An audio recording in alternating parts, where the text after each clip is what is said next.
Would you pray with me for just a moment? God, who travels with us always, be with us here and now, and be in our words, and be in our thoughts, and be in our spirits. Amen. So when I became the senior minister of this congregation last fall, I needed to take some steps to get my ordination recognized in the United Church of Christ. And as one of those steps, right now I am enrolled in a class on the history and polity of the United Church of Christ. It's a class all about who we are as a denomination and how we got here and all the structures and systems that make up the UCC that First Plymouth is a part of. So I decided that since I'm going to be taking this class for the next month or two, all of you are going to come along with me. And we're all going to learn together about some of the things I'm learning in that class. We spent the first couple weeks of the class learning about the origins of the United Church of Christ. Some of you might be able to remember the formation of the current day UCC in 1957, or you might have heard stories about it.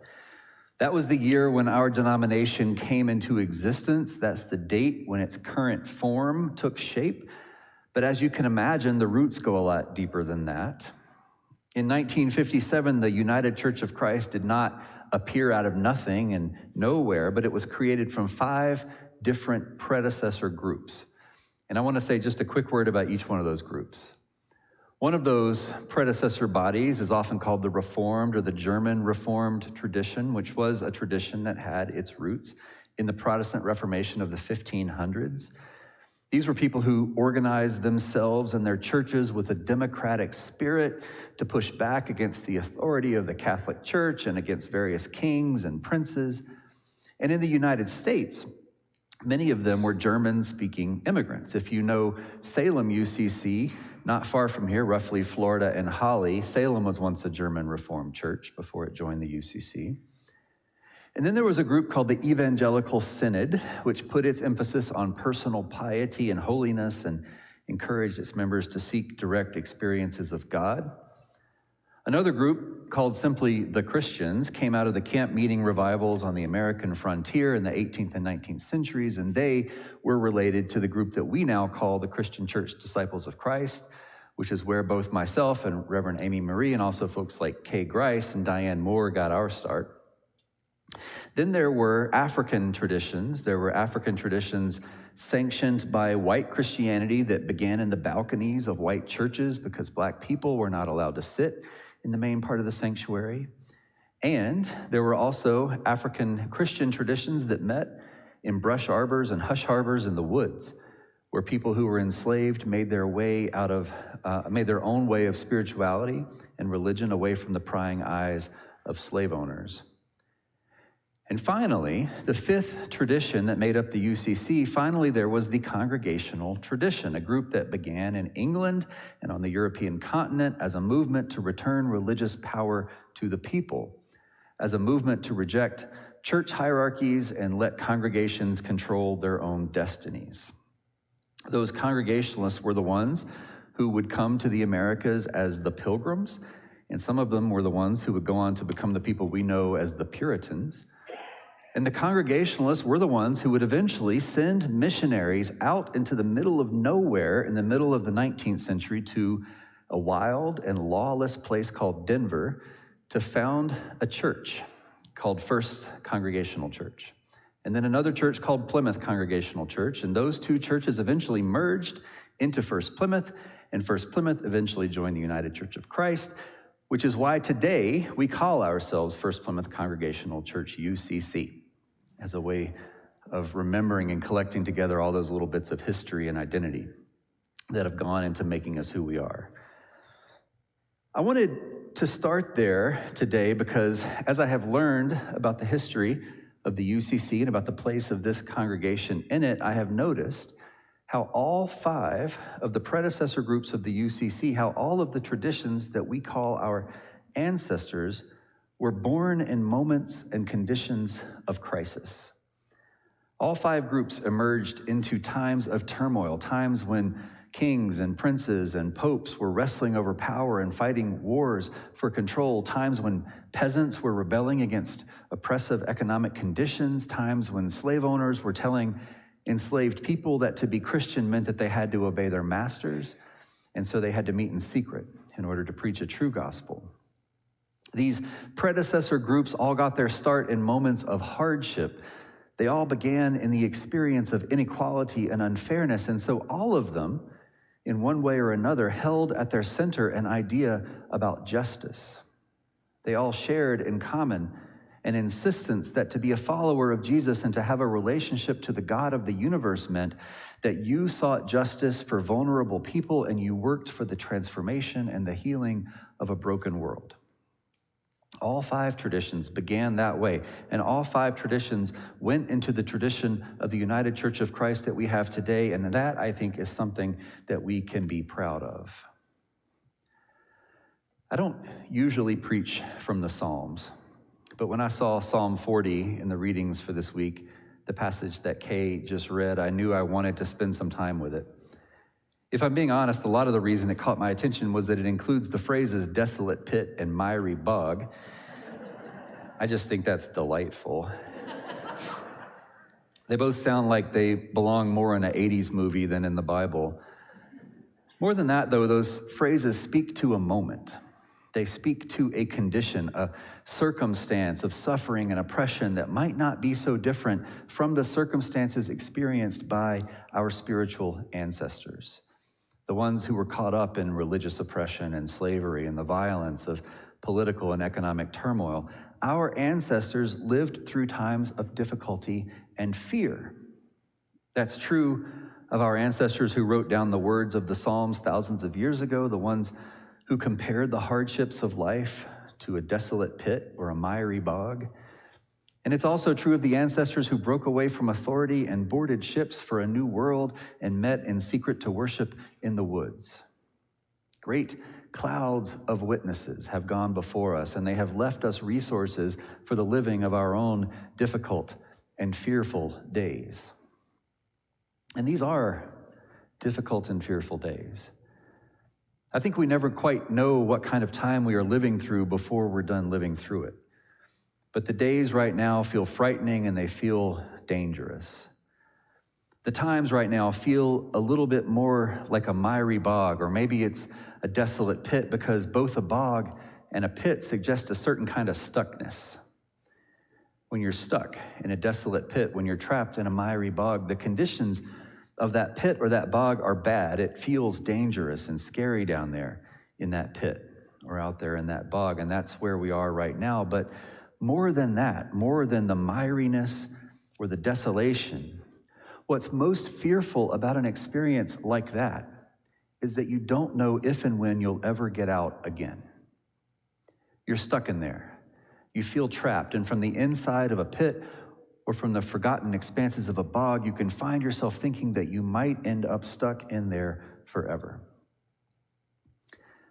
I watched a couple of short videos online the other day from the New York Times and CBS News that together included interviews with 4 people who had been stuck in immigration detention for between 2 weeks and 7 months. One of them was a middle-aged man, an Egyptian journalist who had been granted asylum in the United States years in the past because of threats against his life after the Arab Spring protests of about 15 years ago. He was called in for what they said was a routine check-in with immigration officials, and when he got there, he was arrested on the spot without any explanation. Another was a young woman, maybe 20 years old, who had been born in Georgia to Latino parents and who spoke with a thick Georgia accent, but who, because of her brown skin, had been scooped up in a raid. She was the one who was imprisoned for 7 months. There was a woman who was a green card holder with Peruvian citizenship who was here legally. She was pulled aside as her family was returning to the United States from a vacation in Cancun, and she was taken away on the spot right there at the gate at the airport as her husband and kids watched. A fourth was a Canadian woman who had a permit to work in the United States, whose paperwork was all perfectly in order as Canadians do, and who had done nothing wrong. All were in the United States legally. None had a criminal record. All of them were put in chains. Most of them were made to strip naked in front of everyone else. They were kept in freezing facilities where the lights were on 24 hours a day. The Egyptian man said that he had been imprisoned and tortured in Egypt, and his time in an immigration prison in the United States was worse. They missed their kids' birthdays, they lost their jobs, their health deteriorated sharply, and the reason I'm telling you this story, the thing that stood out the most is that they all reported feeling like they had been forgotten, like they were helpless to do anything to get out, like they did not understand why they were there, imprisoned, and what they could possibly do to be allowed to leave. And then all four of them simply woke up one day and were told that they were free to go. They were all released after weeks or months of knowing nothing and having little contact with the outside world, and they were told that they could go about their lives. And they all described their experiences just like a desolate pit and just like a miry bog. They all described feeling hopeless and stuck and lost and forgotten, like their lives were over, but somehow they were still alive. They all described feeling like they would never be free again. There's something that connects those experiences of fear and uncertainty and stuckness across time and place, even though the circumstances are very different. There's something very human about feeling lost and forgotten. There's something human about the experience of fear and alienation, even if we feel it in different ways to different degrees. The thread running through all human experiences of desolate pits and miry bogs is the feeling of being alone, the feeling of being abandoned, the feeling of being helpless in the face of so much cruelty and violence and nonsensical hatred. Our ancestors in the faith knew that feeling as they faced religious oppression and political violence and the horrors of slavery. The psalmist knew it as he cried out from his despair. Martin Luther King Jr., who our country honors tomorrow, King knew that feeling as he struggled on behalf of people who had not only been forgotten, but also cast down, kept down, oppressed, kept in place by laws and by customs meant to ensure a second-class citizenship. Tens of thousands of people know that feeling today, right now, as they're locked away in immigration prisons without hope and without recourse and without much sense. And all of us know something about that feeling too, that feeling of stuckness and being forgotten, that feeling of helplessness and lostness, either through experiences in our own lives or as we look at the world around us with despair. The psalmist was describing something that in one way or another, to one degree or another, a lot of us know really well, something that we are learning more about every day. What's interesting about Psalm 40 is that it is not a psalm that's written from that place. The psalm is not written from the desolate pit or from the miry bog. Instead, Psalm 40 is written from the perspective that feels impossible to imagine when you are in the depth of the pit. It is written from the perspective of deliverance. The psalmist writes glowingly about God's deliverance and God's faithfulness. The psalmist writes that his new freedom feels like God has put a new song in his mouth. Which reminds me of what the Egyptian man said in the video I saw. He said that when he got out, after months in immigration prison, he went first to his favorite Palestinian restaurant to eat, and then he went second to his mosque to pray. And both the familiarity of food and the comfort of ritual helped to tell him that even after all that time being lost, he had been found again. Psalm 40 is written after the experience of deliverance from the desolate pit, and twice the psalmist speaks about his new liberty in terms of his belonging. He writes about deliverance in terms of his belonging to a great congregation. Now, Psalm 40 does not mean congregation in this quite the same way that we do. Psalm 40 is not talking about a congregational church, obviously. But I could not help but notice how when Psalm 40 speaks of what it is like to experience deliverance, what it is like to notice how God is with us, the psalmist talks about community.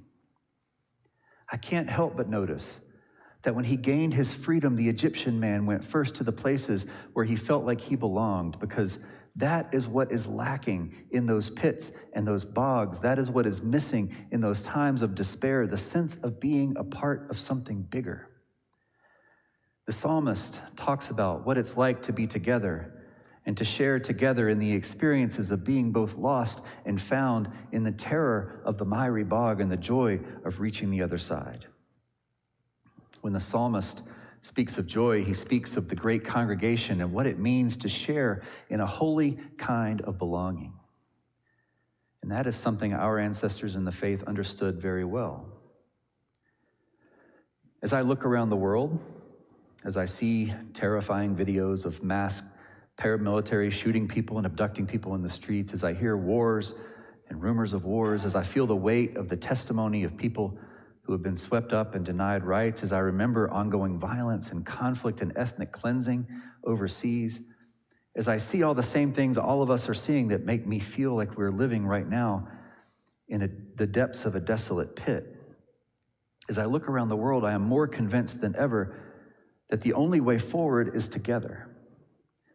The great congregation exists. This congregation exists because community is the antidote to fear, because solidarity is the best way to oppose terror and oppression, because togetherness is the best way to remind ourselves that we are never alone, even in the pit, because togetherness is the best way to remind ourselves that we go with each other and that God goes with us. Our ancestors in all these 5 traditions, our ancestors in the Congregational tradition, understood that when we congregate, when we form a body like this one where we gather today, when we congregate, we do it for ourselves as a way of loving ourselves. And we begin to live for each other, but more than anything else, we gather together for the world, for a world that is in so much fear and pain and uncertainty. We gather here for ourselves and for each other, but we also gather for everyone else, for anyone living in the desolate pit or traveling through the miry bog. We gather so that no one needs to feel alone. We are not the first ones to live in times of trouble. We are not the first ones to feel the way we feel.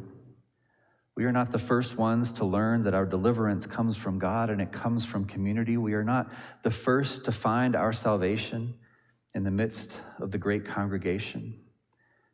And like our ancestors, like the person who wrote Psalm 40, like the people who came before us here in this congregation, our task now is to offer that same salvation to the world.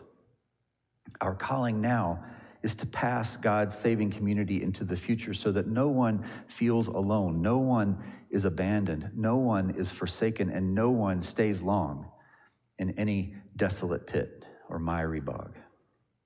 Amen.